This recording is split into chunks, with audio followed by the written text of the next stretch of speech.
Sir, देश में व्याप्त कोरोना महामारी का कंस्ट्रक्शन इंडस्ट्री पे क्या प्रभाव पड़ रहा है सर? कोरोना महामारी चूँकि इस देश में अचानक आई, तो इसका प्रभाव बहुत ही व्यापक रहा।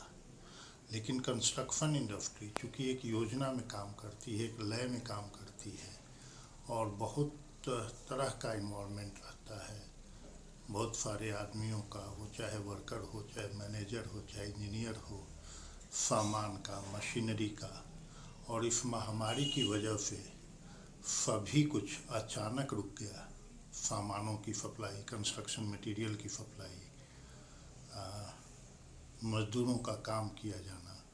और यह जैसे ही निर्णय लिया गया, पूरी की पूरी कंस्ट्रक्शन इंडस्ट्री, एक तरह से मैं यह कहूँ कि कंस्ट्रक्शन इंडस्ट्री ही लॉकडाउन में चली गई, जिसका इतना बुरा प्रभाव पड़ा। बहुत सारे लोग बेरोजगार हुए, बहुत सारे प्रोजेक्ट रुक गए। प्रोजेक्ट पूरे होते आगे से जो उनका उद्देश्य था, वह सारे उद्देश्य भी अब आज की तारीख में प्रभावित हैं। सर, निर्माण मजदूरों को अपने घर जाने के लिए क्यों विवश होना पड़ रहा है सर? क्योंकि यह महामारी अचानक आई, इसलिए कोई भी योजना नहीं बनाया जा सका। तो जो एक फायर फाइटिंग की पॉलिसी होती है, उस पॉलिसी की तरफ से इसको लिया गया। यह आदेश दिया गया मजदूरों के स्वास्थ्य के लिए, लोगों के स्वास्थ्य के लिए, कि जो जहाँ पर है वहीं पर रहे, जो काम जहाँ पर हो रहा है वहीं पर उसको रोक दिया जाए।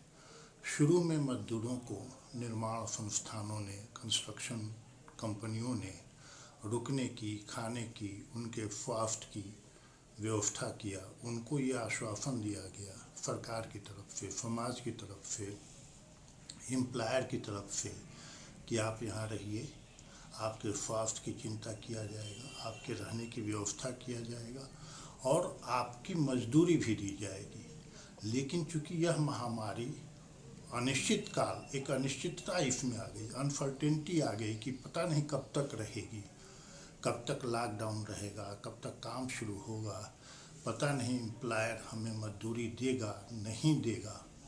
इसलिए वो एक भय का माहौल उनमें आया। और दूसरा यह भी उनमें मन में आया कि यदि हम अपने घर पहुंच जाएं तो हो सकता है कि वहाँ हम कोई रोज़गार करके, छोटा मोटा रोज़गार ही करके अपना जीवन यापन कर लें, लेकिन सुरक्षित रहेंगे। इसलिए वो वहाँ से भागने के लिए विवश हुए।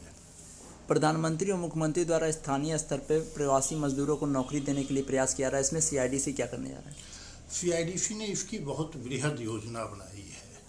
मैं आपको बताना चाहूँगा कि construction industry development council planning, policy, advisory के लेवल पर काम करती है और हम लोगों ने स्किल डेवलपमेंट पर भी बहुत बड़ा काम किया है, पूरे देश में काम किया है। जब सीआईडीसी ने महसूस किया कि पूरा का पूरा जो मजदूर है उसके सामने रोजगार की समस्या हो गई है, जो तात्कालिक उसको लाभ मिल रहा है वह उसके जीवन यापन के लिए, उसके परिवार के भरण पोषण के लिए पर्याप्त नहीं हो सकता है, तो सीआईडीसी ने पूरा अध्ययन करना शुरू किया, मजदूरों से संपर्क करने का प्रयास किया, जो कंस्ट्रक्शन कंपनी है उनसे संपर्क किया, सरकारों से, यहाँ तक कि उत्तर प्रदेश के माननीय मुख्यमंत्री योगी आदित्यनाथ जी से संपर्क किया, बाकी प्रदेशों के भी माननीय मुख्यमंत्री महोदयों से संपर्क किया गया।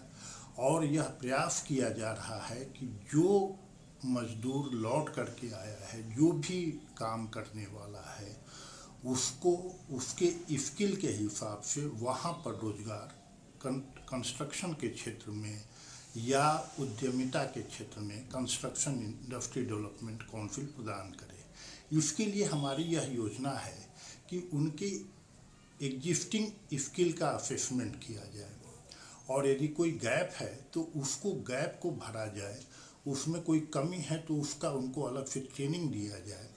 यह भी हम लोग प्रयास कर रहे हैं कि यदि उनको स्थानीय स्तर पर किसी और स्किल की, यदि किसी और हुनर की आवश्यकता है जिससे उनको वहाँ पर काम मिल जाए, शुरू में छोटा काम मिल जाए, फिर बाद में उसको बड़ा किया जाए, वो सारे हम लोग प्रयास कर रहे हैं कि उनको हम लोग वो हुनर सिखाएं, वह रोजगार के क्षेत्र में उनको काम करने का अवसर दें, उनको बताएं कि कहाँ पर क्या काम किया जा सकता है और उसके लिए क्या स्किल की ज़रूरत है, और उस स्किल को हम प्रोवाइड कर रहे हैं। वो शॉर्ट टर्म ट्रेनिंग हो सकता है, लॉन्ग टर्म ट्रेनिंग हो सकता है। जी।